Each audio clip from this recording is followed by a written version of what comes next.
North Carolina heads south to Miami looking to right the ship. And here's what I'm wondering. Unlike earlier in the week, are they going to be able to match the energy of a desperate team? You are Locked On Tar Heels, your daily podcast on the UNC Tar Heels. Part of the Locked On Podcast Network, your team every day. Hey there, it's Friday, February 9th, 2024. Welcome into the Locked On Tar Heels podcast, the only daily North Carolina show out there.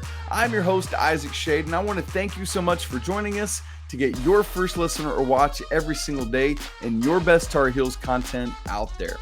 Today's episode is brought to you by FanDuel. Make every moment more. New customers join today, and you'll get $200 in bonus bets if your first bet of $5 or more wins. Visit FanDuel.com/locked-on to get started. Massive show today as we got to get ready for Carolina looking to get things turned back around after the loss to Clemson earlier in the week. I want to mention two quick things, though, before we dive into all of that.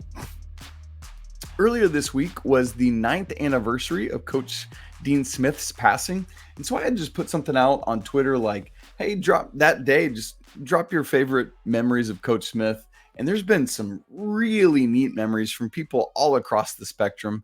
And so if you didn't get a chance to see that, I'd encourage you to go check out my Twitter and see it. Really neat stuff. And then also news came out on Thursday that I said, as God intended, the next 5 ACC men's basketball championship tournaments are back in the state of North Carolina. 2025 and 26 are both in Charlotte. 27 is in Greensboro, 28 in Charlotte, and 29 in Greensboro. This is great news. Love to see it. All right. Let's just get right into this thing today and kind of looking at where things are at now as we kind of switch our attention from looking back at Clemson to now looking ahead. North Carolina has this Miami game, but it's the beginning of an incredibly important 3-game stretch over the next 8 days. Carolina will play Saturday, Tuesday, Saturday, and then they get a much needed and much deserved week off before they travel to Charlottesville to play Virginia. So for me, Carolina's ability to handle this 3 games in 8 days stretch and get a week off is going to set up the remaining 5 games of the regular season that come after that, which, by the way, includes a 3-game homestand sandwiched in between the game at Virginia and the regular season finale at Duke. And so for Carolina, you know that that's coming on the horizon. You got to take care of business now. And that, frankly, there's no reason that Carolina shouldn't be able to do that. This game at Miami Saturday, then they go from way south to way north to Syracuse on Tuesday, and then they're back next Saturday at home to host Virginia Tech. So obviously, one game at a time, you got to handle it that way, but handle it Carolina should be able to. They've already obliterated Syracuse, albeit at home. Now they got to go up there, but it'll be the first time seeing Miami and Virginia Tech. In fact, the only time seeing Virginia Tech this season. And then kind of wrapping your brain around it, when you think about what I just said, combined with the fact that Virginia's coming up, that means 3 of Carolina's next 4 games are on the road. And while Carolina has played well on the road, they're 5-1, got some work to do, right? And so that's kind of where we're headed. Not to mention that after that Virginia game, that you got the week off, you're at Virginia on Saturday, and then you got your quick turnaround to hosting Miami back in the Dean Dome on that Monday night. A game, by the way, which I'll be at. Super looking forward to that. If you're going to be there, would love to meet you. Man, a lot coming up. But look, guess what? You know this and I know this. None of those look-ahead things that I'm mentioning matter at all if you don't turn the tide back in your favor tomorrow in Coral Gables. And that's not going to be an easy task. Why? Because Miami is in a very similar spot to what Clemson was in. Remember, Clemson came in having lost 6 of 9. It's very close for Miami. They have lost 6 of 10. But a couple differences, though. This Miami team is a team that is just coming off of a Final Four last year. Albeit, now they have no Jordan Miller. They have no Isaiah Wong, who were critically important to their success last season. But still, a lot of that core nucleus is in place outside of those guys. Also, the game against Clemson was home for Carolina. This game is home for Miami.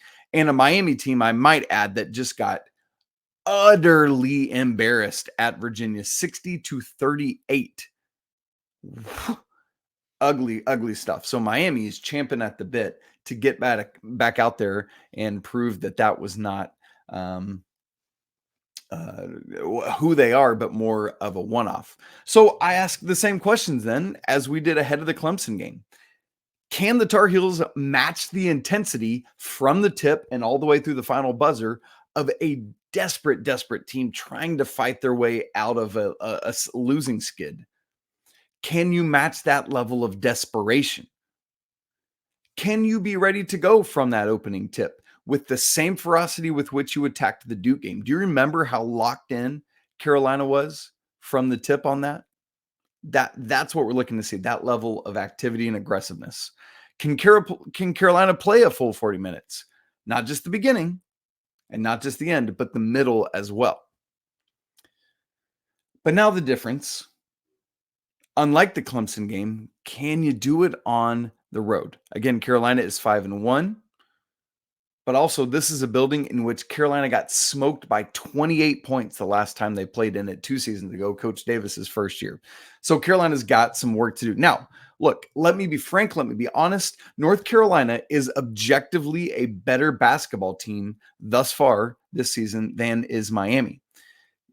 Carolina's offensive efficiency and defensive efficiency numbers are both better, way better, honestly, than Miami's. Miami, as I said, has many of the same parts as their Final Four team, but as we've learned the hard way at North Carolina, it is not identical to that team, and every team is different. So you can't just say we've got 4 of our 5 starters back like Carolina last year. We're fine. Nope, that wasn't it. And you see that same thing happening with Miami. They don't have 4 of their 5 starters back, but again, they've got a lot of those pieces back, and it's just not been the same. But that's just talking about what we see on paper. All that matters is what happens on the floor on Saturday. Carolina's got to show up. And I, for one, believe that they will. I believe that they will be locked and loaded and ready to go. They will not be embarrassed in the same way that they were on Tuesday. Because frankly, I was embarrassed. I know that they were. That was not because and because it wasn't a representation of who they are or how they play. So I'm not guaranteeing a win, because just because you're ready and locked and loaded doesn't mean you win a basketball game. But I do believe that we will get the type of showing that we expect out of North Carolina. And again, you could play really well on the road and still lose. But for me, unless something is critically wrong with this team that has been exposed recently, we're not going to get a repeat of Tuesday night. Now, we've got to get to our Four Corners preview. Oh, man. One of the things I'm looking at is wondering if Seth Trimble is going to be available. We don't know yet. And also, who's Miami going to try to shut down? Are they going to go with RJ or are they going to go with Mondo? Either way, good luck. We'll dive into those things in just a second, but first I need to tell you about FanDuel. Happy Super Bowl to all who celebrate from FanDuel, America's #1 sportsbook. We are just 2 days away from the Super Bowl, and if you're like me, Super Bowl Sunday is all about scoring the best seats on the couch, getting some great food, great drinks, checking out all of the great prop bets on FanDuel to see what kind of fun stuff you can get into. Really, they've got a bunch of different ways for you to end the season with a big W. Not only can you bet on who will win Super Bowl 58, by the way, the 49ers are favored by 2.5, but FanDuel also has bets for which players will score a touchdown, how many points will be scored, and so much more. So new customers, join today and you'll get $200 in bonus bets if your first bet of $5 or more wins. Just visit FanDuel.com/locked-on to sign up. Again, that's FanDuel.com/locked-on. Make every moment more with FanDuel, an official sportsbook partner of the NFL.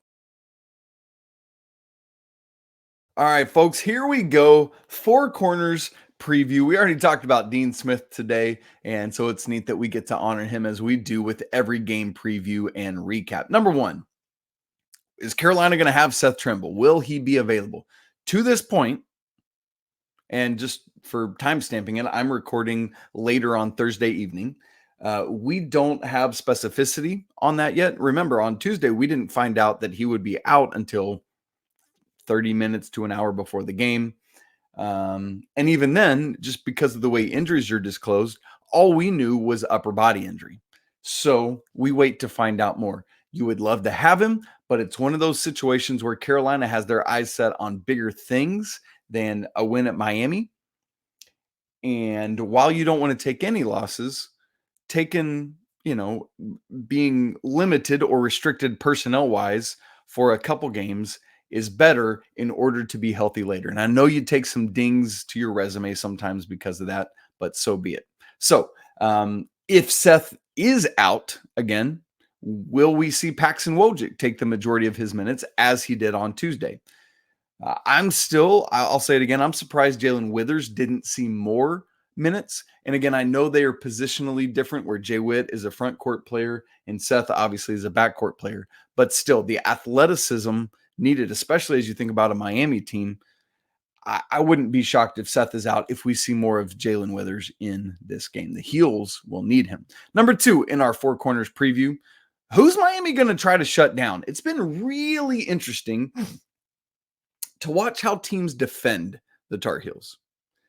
There have been a lot of games, especially in ACC play, where teams have been fiercely intent on stopping Armando Bacot from beating them, doubling down quickly, forcing the ball out of Armando's hands unless he can get quick movement.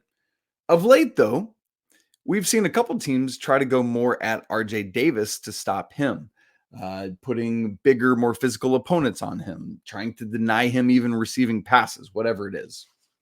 But here's the thing. You saw it at Duke, or not at Duke, but against Duke on Saturday. They were pretty intent on slowing down RJ Davis. What did that do? It opened a big old fat wide door for Armando Bacot and Harrison Ingram to just waltz right through, and waltz they did, dancing all over the Blue Devils, I might add. So whoever it is that Miami chooses to try to shut down, pick your poison, because the other one's going to get you. And quite frankly, if we're being honest, even the one you pick might still get you. Duke tried to shut down RJ, and it worked pretty well, but he still scored 17 points because the dude's just a difficult shot maker. So, and then to this end of this conversation, remember, Armando Bacot now has back-to-back 20-point, 10-rebound games. So one of the things I'm going to be watching for, can he make it 3 in a row? That's something he's only done once ever in his career. The previous time was his junior year. He had 21 points, 17 boards at Notre Dame, followed by 29 and 22 at home against Virginia. That one is still so ridiculous to me.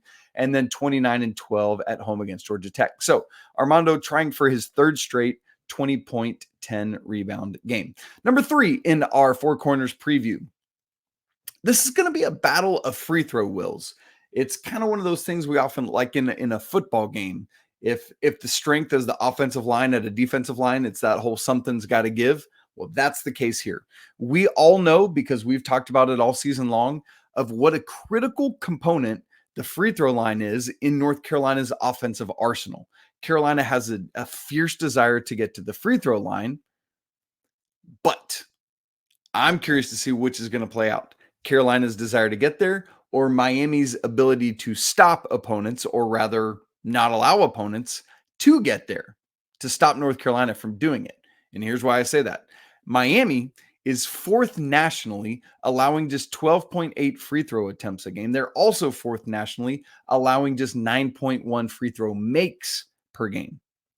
North Carolina is looking to blow that number out of the water, but something's got to give. So for me, Carolina needs to attack vigorously, force their hand, make Miami either foul you, or if they're so reticent to send you to the free throw line that they're just going to olay, by all means, I'll take your layups all day long. Now, Carolina has to finish at the rim better than they did on layups on Tuesday night, but still. So attack. I want to see that from Elliot Cadeau. I want to see that from RJ Davis. I want to see it from Seth if he's available. Heck, Paxton Wojcik. I want to see it from him like he did Tuesday night. Drew 3 fouls in that game. Obviously, another part of that attack is Armando Bacot getting there. He drew 9 fouls. 9 fouls in the Clemson game. Obviously went to the line and made 10 of 11, which was so key for the Tar Heels on Tuesday night. So, battle of free throw wills. Who's going to win that? Could play a critical role. And then the final thing, number 4 in our Four Corners preview, is the beginning of the game. Watch Carolina's play early to determine what it is they're trying to do and what that energy level is. Who are they running plays for? Meaning, who are they trying to get involved? Is it Armando, like that play to start the Duke game? Watch for defensive activity and moving and talking. Is Carolina looking hard to push out in transition like they did against Duke? Are they going? Are they moving the ball crisply? Are they a step or two ahead of Miami, or are they a step or two behind Miami? You know how you can kind of see that pretty early on in a game usually? These are kind of things I'm watching for. Will they have gotten their legs back after, clearly not fully having them against Clemson following the Duke game? Because remember, while you beat Duke, that counts just as much in the standings as the loss to Clemson or the loss to Georgia Tech. So this one, big deal. So one of the things, so be watching for all of that right out of the gate. Carolina needs to guard against, though, overexerting themselves or playing too emotionally. Because one of the things that teams can do, like in big games, is they'll get so worked up and so wound up, and then they're just missing because they're so worked up. And this is not a game on that level, but it is an emotional game for a team that we talked about earlier, I believe was embarrassed on Tuesday night. This is a team that's wanting to go back out and prove that they are the team that we as North Carolina folks and the college basketball nation has seen this year. But they got to avoid getting too worked up over that, because that's equally as dangerous as coming out flat. And then if you come out like that, and then when you fall down from it, when you come off your sugar high or whatever it is, no, you're kind of done. And then another wrinkle of this is the road nature of it that we talked about earlier. Because you're on the road, you particularly want to find a great start so that you can get out to a lead. Now, let me caution by saying Carolina did do that against Georgia Tech, got out to that 11-point lead, let the Yellow Jackets get right back in it. So obviously, it can't be just the start. You got to win that first 4, but you also got to win the next 32 and then the final 4. That's what we kind of talked about on yesterday's show, where Carolina lost at Clemson was -9 in the first 3.5-ish and -4 in the final 4. But in between, they were +13. I want that, but I also want it at the bookends. So I'm watching for all those things. Now, we got to get ready for this game a little bit more. And do I have a surprise for you? Four Corners was not enough today. We've got a surprise Four Corners preview part 2 coming up. And I'm going to get you ready for what else is going on in Carolina athletics this weekend. We'll get to that in just a second.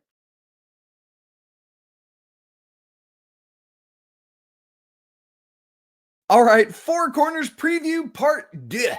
That's right. We've got a 5, 6, 7, and 8 today, but I'll number them 1 through 4 for you since it's a Four Corners preview part 2. Number 1, I'm looking at Carolina's scoring on the road. North Carolina has done very well on the road from a win and loss standpoint. Remember, they played 6 games on the road in January, a program record. And they went 5-1 in those games, very admirably. You would have loved to have gone 6-0 and beaten Georgia Tech, but we'll take 5-1.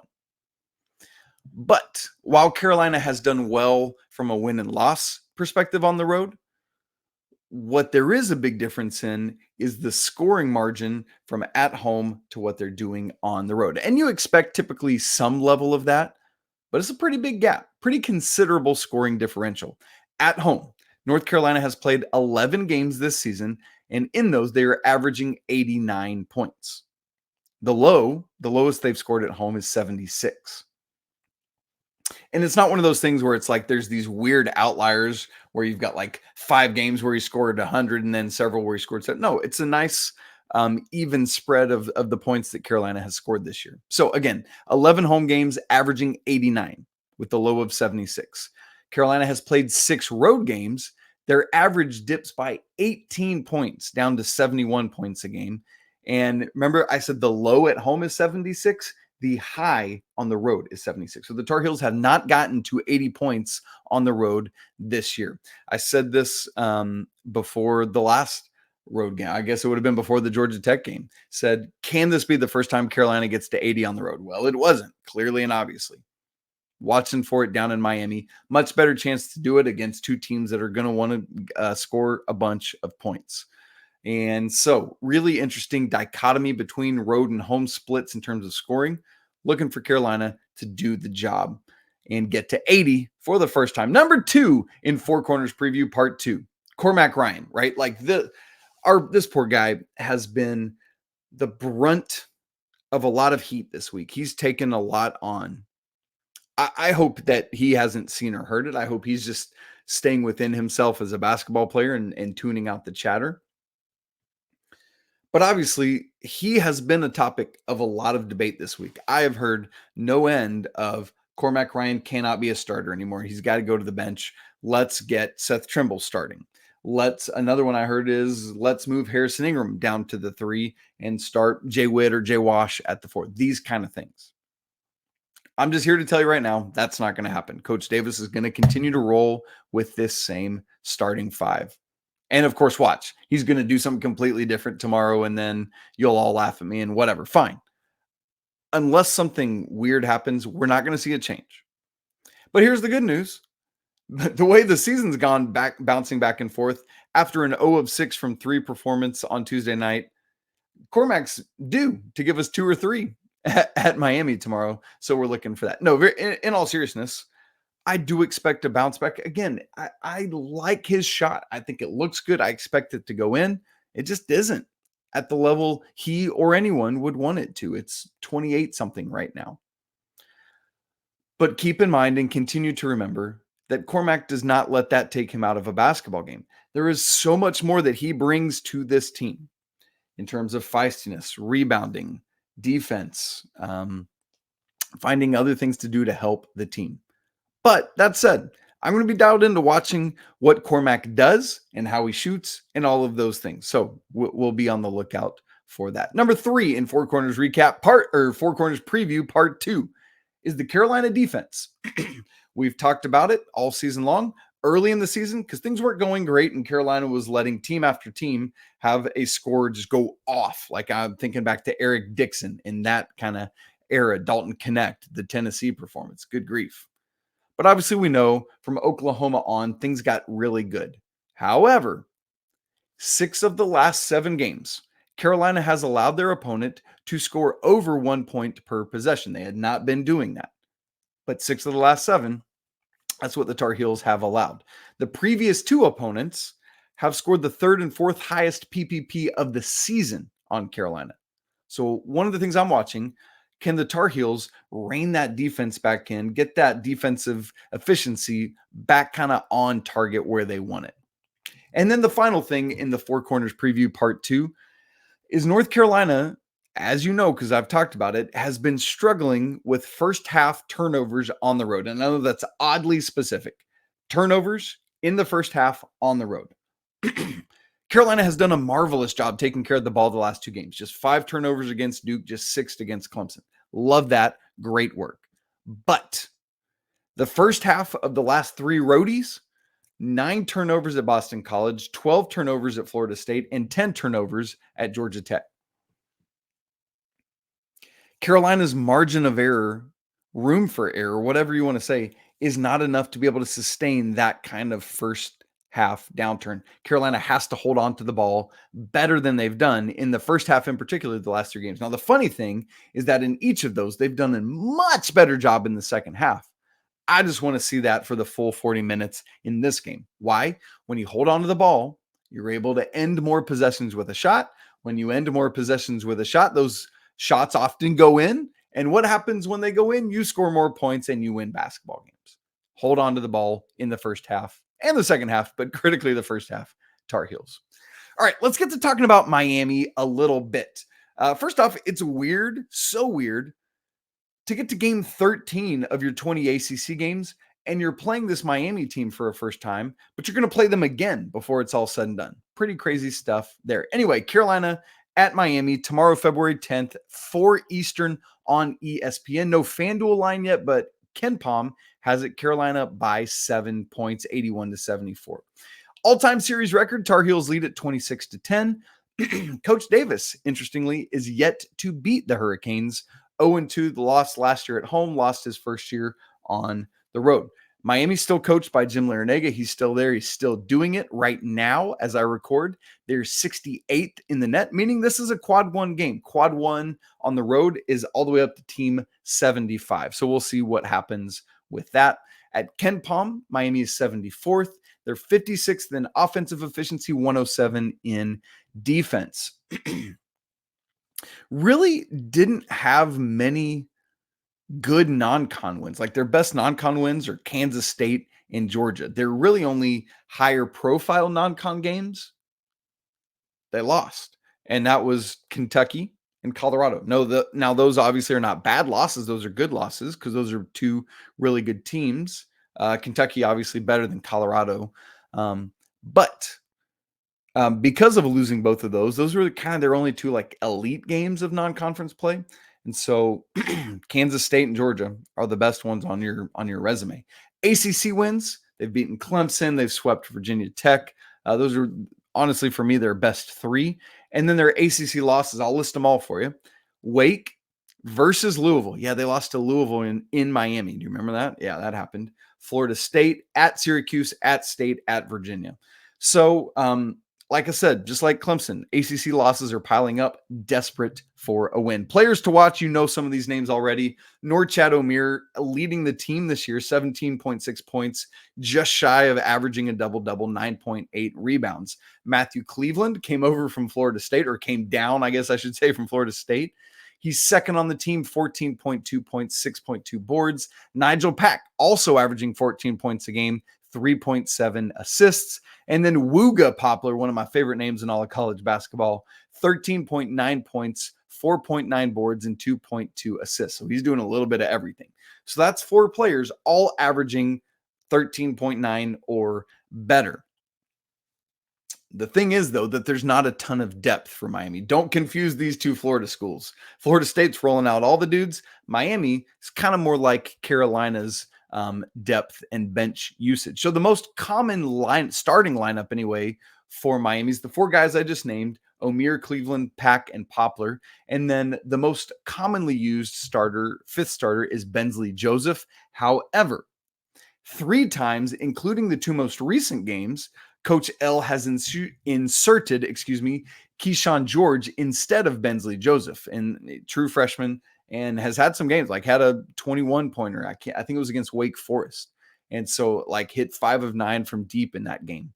And what's curious and difficult about this lineup is you've got Nigel Pack, 6 foot, but beyond that, Wooga Poplar, 6'5", Matthew Cleveland, 6'7", Norchad Omier, 6'7", and Keyshawn George is 6'8". So a really odd lineup to have to deal with. So similar to Duke last week, we'll be watching matchups. All right, so that's Miami. That's what you need to know about them. Carolina, got to go down and do it. 7-point favorites, at least at Ken Palm. We'll see where the FanDuel line is when it comes out. I'm taking the Tar Heels to win, and I'll say not cover. Give me a 6-point victory over the Hurricanes. All right, weekend whip around. We got to fly through this because there's a ton of it. Big basketball game for the women this weekend. Sunday, 2 p.m. ACC Network at Duke. Whew, critical game to go and win. Perhaps, though, my favorite other thing that's going on in Carolina athletics this weekend is the Women's Tennis ITA Indoor Championships taking place up in Seattle. The ladies have won this bad boy not once, not twice, not 3 times, but 4 years in a row, going for number 5. There are 16 teams in this tournament coming out of all these pods. Carolina won theirs a couple weekends ago. Here's what's crazy. North Carolina has 3 doubles teams that are nationally ranked by the ITA and 8 singles players who are ranked by the ITA. Now, here's why that's crazy and weird. You only play 6 singles in a match. So there are 2 people that are ranked nationally by the ITA who won't see the court in singles. That's where it's at. So this event runs Friday to Monday. You just play as long as you keep, honestly, you keep playing because they play consolation stuff. But you win Friday against USC, by the way, 6:30. Really interesting matchup there. If you win, you play Saturday. If you win, Sunday, and then the championship on Monday. The two teams on the other side of the bracket that Carolina would play in round 2, Washington or NC State. How about that one? That match will be Saturday at 6:30, the quarterfinals. I might remind you that Carolina's lone loss the entirety of last season was NC State in the ACC championship match. So big stuff that they'll be looking to do there. Hopefully Carolina can keep advancing through this thing and get their 5th straight championship. Men's tennis versus Georgia on Sunday, 1 p.m. Wrestling Friday night, 7 on ACC Network, hosting Pitt. Men's golf, how about this? They are in Hawaii for the Amir Ari Invitational all weekend, Thursday through Saturday. So I guess I say all weekend. It ends on Saturday. Women's and men's lacrosse are both in action. Tough one for women's lacrosse on the road at number 6 James Madison that Saturday at noon. Men's lacrosse is down at Mercer. 3:30 Saturday. That's like just an hour south of where I grew up. That's super cool. Track, 2 things going on this weekend. The Eagle Invite at Boston College and also the Valentine Invitational, which is in Boston. And so those are both Friday and Saturday. Swimming is at Virginia, the Cavalier Invitational. That's Friday through Sunday. Gymnastics is at NC State on ACC Network. That's Sunday afternoon at 4 Eastern. And then finally, softball is down in Rock Hill, South Carolina. I say finally, there's actually one other, but softball is down in Rock Hill, South Carolina. And basically, they're just doing 2 games Friday, 2 games Saturday. NC and North Carolina A&T, then Winthrop, same thing on Saturday. And then fencing, they have the Tar Heel Duels on Saturday. It's on ACC Network Extra. You can check it out. All the fencing action, 8 a.m. till 3 p.m. Woo! So many teams in action this weekend. It's bonkers, but it's awesome. So make sure you go and support the Tar Heels when and where you can, or watching and doing all that stuff. That's it for today's episode of Locked On Tar Heels. I'll be back with you tomorrow for a live postcast after what we hope is a win down in Miami. So make sure you tune in for that. If you haven't joined the Locked On Tar Heels Discord community, we'd love to have you. The link's in the show notes, free and available to join. Same thing. Love for you to subscribe to the show on video and audio. Also free, doesn't cost you a thing. Also, please, if you're watching, smash the like button so we know you're here. Also, it helps us out if you leave a rating and review. 5 stars, talk about why you love the show. Apple Podcasts is a great place to do that. It's always a great day to be a Tar Heel. Can't wait to talk to you after the game tomorrow, win or lose, by the way. But until then, peace.